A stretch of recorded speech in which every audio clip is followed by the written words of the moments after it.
I wanted to bring to your attention this lovely little A5 book. At first I thought it was a zine, but it's a nice little perfect bound booklet. It's got 64 pages. It's called Nevertheless She Persisted. Now, I don't know how to pronounce this name, but I would presume it's Mhairi Bell-Moodie or Mhairi Bell-Moodie. It's a really lovely, it looks Maori-ish, but it's a lovely spelling of a name, and I have no idea how to truly say it, and I do apologise if I get it wrong. So it's 64 pages. Mhairi is a Scottish, Edinburgh-based, I think, photographer. This is a little booklet she put together in 2018. It is 6 by 8, which is not a zine size, isn't it? It's got a nice little perfect bound. It's got, there's a poem on the back, I think, here. There is no linear way of womanhood. Motherhood became an obsession. My brain has tormented me. I was too young. I didn't have control. I fled. That's all I'm going to show, because I think you should go and get this. And I'll tell you why I wanted to show this little beauty, is that a limited edition of 500. This was at number 220. You can still buy this.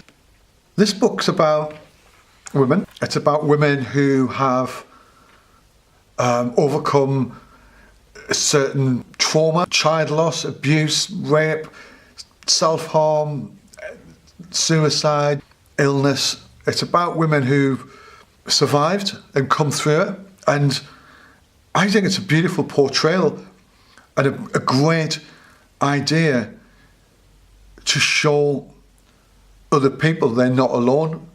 There are other people like you out there. If you're suffering from anything, you feel that you've hit a corner in your life and you don't know which way to turn, I think this is a great excuse. I think it's a great excuse for a publication to help other people. And I think it's a lovely, simple format. I love the posted style, almost note to the picture. This has been exhibited all over. I just think it's a really great little, a lovely body of work with some lovely portraits, and this is Julia. It doesn't go into here, or it does there. It doesn't necessarily delve deep into what is or has happened to the person, but it offers some insight and a personal note. And I think the actual fact that there's a personal written statement in the handwriting of the person says and gives it a bit of character to that person as well. It actually adds to their authenticity and their individuality. If you go to the back of the book, there's a picture of Mhairi there. There's a more of an insight, which I think is fantastic.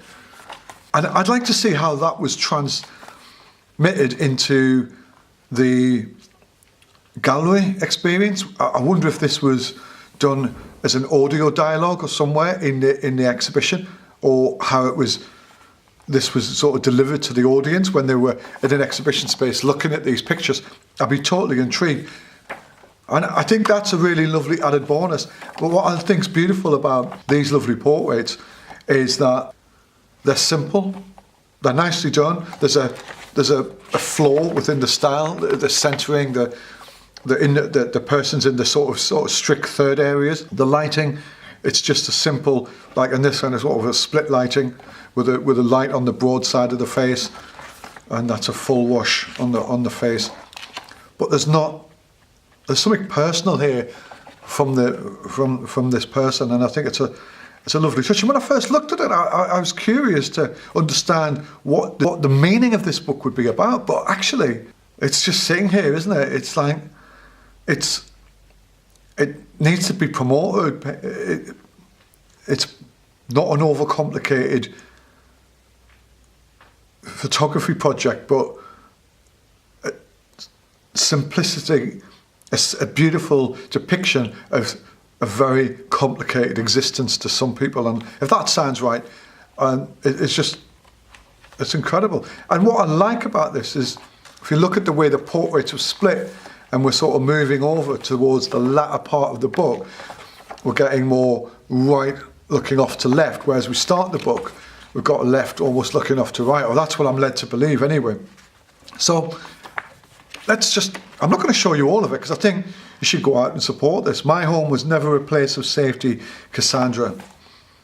And it just gives you the subject on an even keel. And what I like about the whole portrait is that the angle, the eye of view, is giving the female the dominance. So we're all looking up to the woman. We're giving them that sense of empowerment, and the fact that Mhairi hasn't photographed them on an equal eye level. It's given the women in this a much more statuesque and powerful position within the book. And then this, I did not want to sit and wait to die, Fiona. And you know, I think that's something to leave it on. I think you should go and buy this. I think you should support it. It's a lovely project. I'm pleased I'm part of it. I'm pleased I've got this book and I can at least try and help spread the message out there. And check out Mhairi's work. I'll put a link to her website.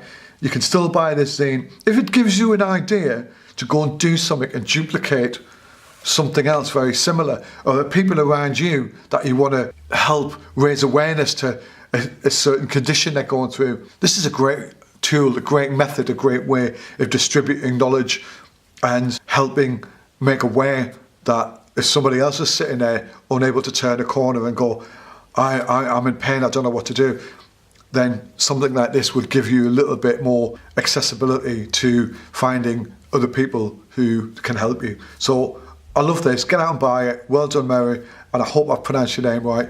I'll put a link to it, all the sort of details below. Thank you.